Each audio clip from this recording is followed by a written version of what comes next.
Well, here's Bling recovering. And yes, Bling has had cancer. We haven't talked much about it because it's been very emotional.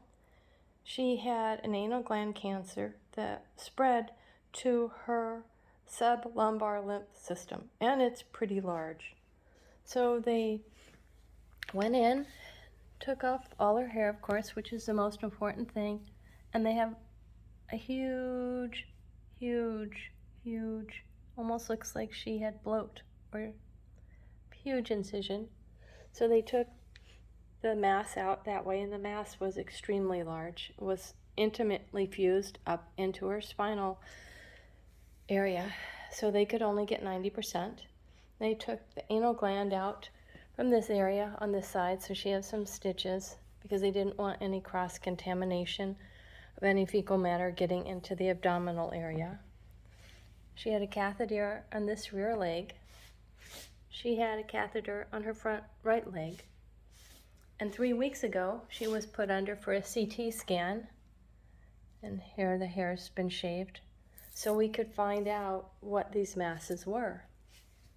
She's got a cone on because she keeps licking under her tail, but she's doing really well.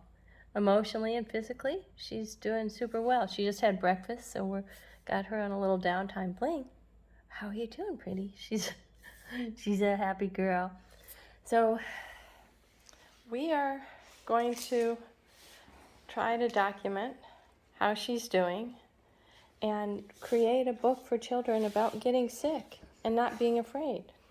So Bling's doing really well. And like I said, I'm keeping the cone on her so she doesn't lick under her tail. She's not bothering her neck at all.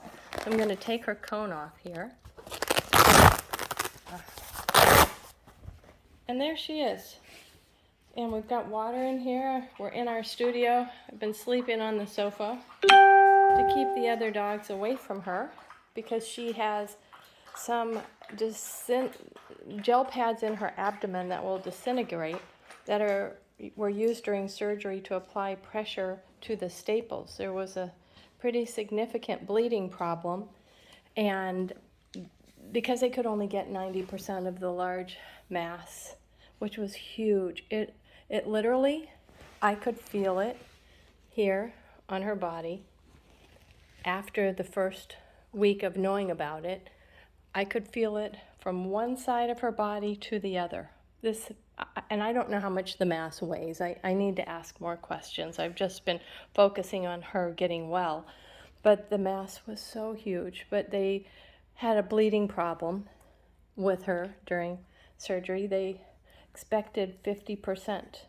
There was a 50% chance she would bleed out on the table, and she wouldn't make it. So it's a huge blessing she's here. And so anyhow, she has these gel pads in her stomach that were put in to apply pressure to the staples to control the bleeding. And they were going to have to put some pads in there that would have to be surgically removed a few days after surgery. So having those gel pads that will disintegrate, naturally in there was a wonderful way to stop the bleeding and a solution so she didn't have to have surgery again. But we can't have her bumped because we don't want those to become dislodged. And so today is Thursday, December 30th, exactly a week since her surgery. She had surgery on December 23rd, and we thought we were going to bring her home on Christmas, December 25th, and she kind of had a little bit of a setback, so we brought her home on Sunday the 26th, but we call her our Christmas miracle because we really did not think we thought there was a high probability she wouldn't come home. It's very hard for me to say that. I'm sorry. But she's here. So my gosh, she's doing well. We've got 3 beds in here for her, so she can kind of have padded areas wherever she wants. But my gosh, what a trooper. And taken her for a little walk the last few days, just very briefly, And we've had wonderful weather here in Texas. It's been in the 80s, which, is such a wonderful thing for all of us because she she doesn't have a lot of hair. And if it were 30 degrees outside, we wouldn't be able to take her for walks because I'd be afraid of this exposed skin. And so this is unseasonable weather for here in North Texas to have 80-degree weather. And gosh, things couldn't have lined up better. And we have our oncology appointment set. Bling.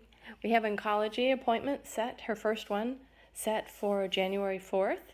And we are definitely going to pursue surgery or radiation and chemotherapy, and hope that we get a little more time with her that way. But I just can't tell you how important it is to know your dog and watch for early detection signs. We found out about this by accident. We took her in for a senior wellness exam, and we'd noticed a little bit of panting that was a little unusual. So I thought maybe she's becoming diabetic. Maybe there's something wrong that we can catch in advance. Never, ever, ever in my wildest dreams did I think she would come down with cancer or have cancer as bad as she did. So what a blessing. But I'll keep you posted, and we'll do more videos. And she's a little tired after breakfast, as all dogs are. So please keep us all in your prayers as we proceed down this unknown path, and we hope for the very best, and are thankful for all of our friends and the doctors we have found. We look forward to having more time with our girl.